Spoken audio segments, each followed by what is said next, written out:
Hello everyone and welcome to this session of Learn Rust with me, Gyan. In today's session, we will be discussing the first part of the third chapter, which is titled Common Programming Concepts from the Rust Programming Language book. This session will talk about variables and mutability. So without further ado, let's get started with our Visual Studio Code. Well, so what are variables and how can they be defined in Rust? Variables are values or are placeholders that hold the values that either need to be changed or to be used throughout your programming logic.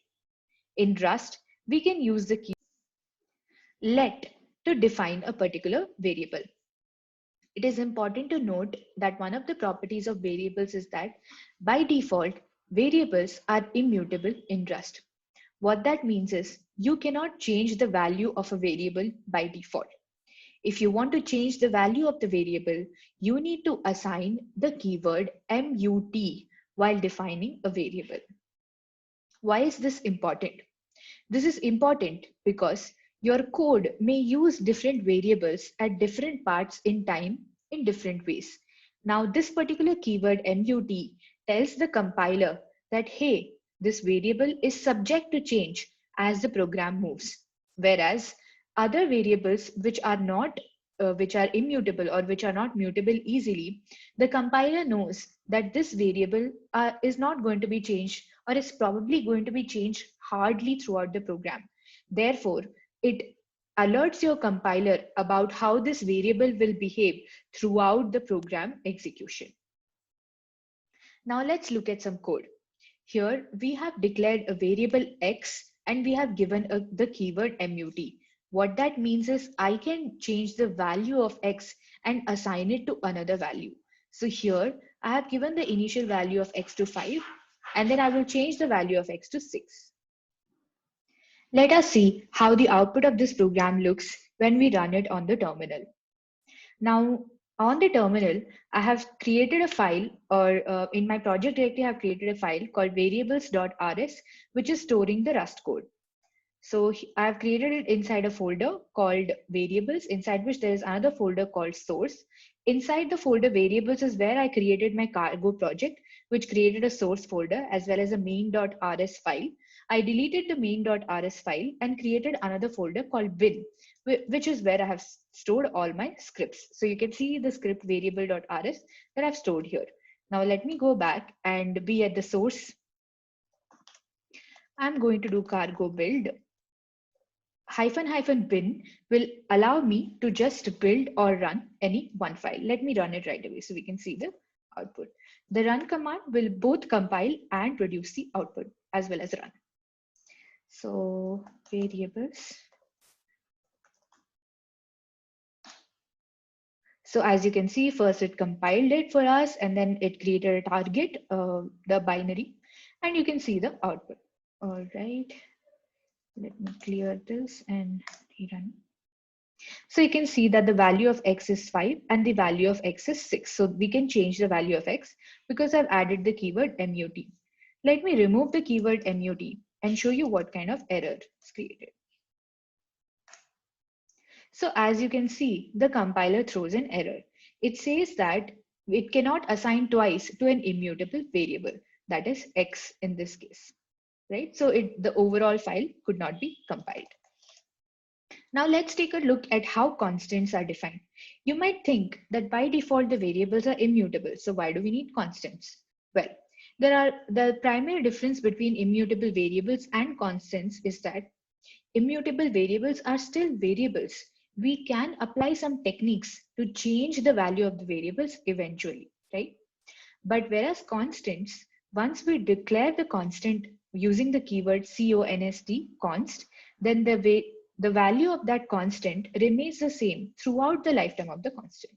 So here I have declared a constant called max value, and we also need to annotate whenever we define a constant.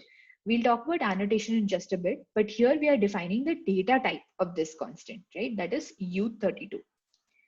So we say const, the name of the constant, which is generally in capitals, colon, the data type, that is U32, unsigned 32-bit. And then here I'm assigning a value to this constant.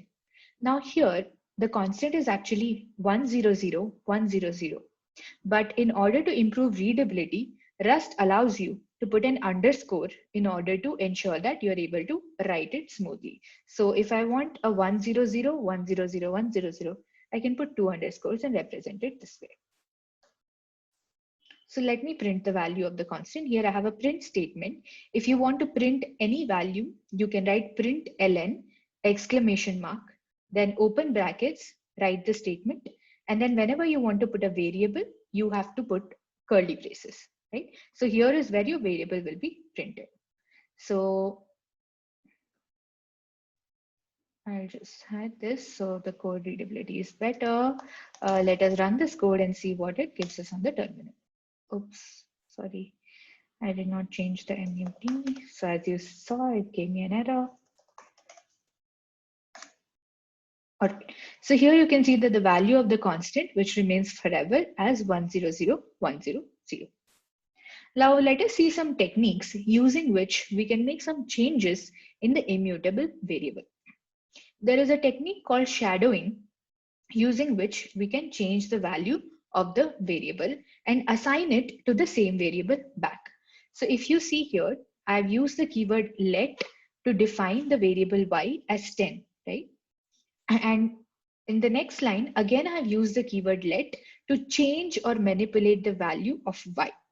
So this particular action is called shadowing. So using shadowing, what we can do is we can use the same variable name and change the variable and assign it back to itself, right? So here I'm initially declaring y as 10, and then I'm adding 2 to it, so that becomes 12. And then I'm multiplying it by 2, so that becomes 12 into 2, 24. So the value of y is 24 is what should be printed. Let's see how this program runs in our terminal. So here you can see that the value of y is 24. Now, why should we shadow, right? And what is the advantage of shadowing? The advantage of shadowing is that when we define variables, such as, for example, over here we have defined a variable called spaces and we have assigned it to hello underscore world, right? Now it is possible that we may never use spaces again in our program, but instead we may want to use the length of spaces throughout our program and refer to it again and again. So in that case, what we can do is we can shadow spaces and return the value of the length of this string by using a function len. So spaces.len will return the length of the string, and we can store it back in spaces and use this throughout our program. This will prevent us from creating additional variables like spaces underscore str, spaces underscore len, etc. Right? So this is the advantage of shadowing. Let us see how this program runs on the terminal for us. So as you can see, the value of spaces is now 11, and this is what you can use throughout the program. Right? Now, let us say what happens if I try to define a variable which is mutable, right? And then try to do the shadowing part or try to change the return type. Okay, I'll just show you here what I'm doing and then I'll explain to you. So here I'm creating a variable s which is mutable, and then I'm just assigning it to a string, right? Empty string. And then I'm taking the length of the string and trying to assign it back to s, right? So here I'm trying to show the difference between shadowing and using mutable variables in a similar fashion. So when I run this, it's throwing me an error. Why? Because over here, it expected an str, but found a U size, right? Now what is happening here is I'm initially creating a mutable variable s, which is a string variable, right? And in the next step, I'm trying to take the length of the string, which is going to be of type U size, right? It's going to be an integer variable, and trying to assign it again to S, right? But initially now S is bound to being a string. So it will not accept a U size again because it's a mutable variable. You can change the variable, but you can't change the type of it if it is mutable, right? So it threw me an error. Now over here, if I can, I just want to make it something else, right? Hello.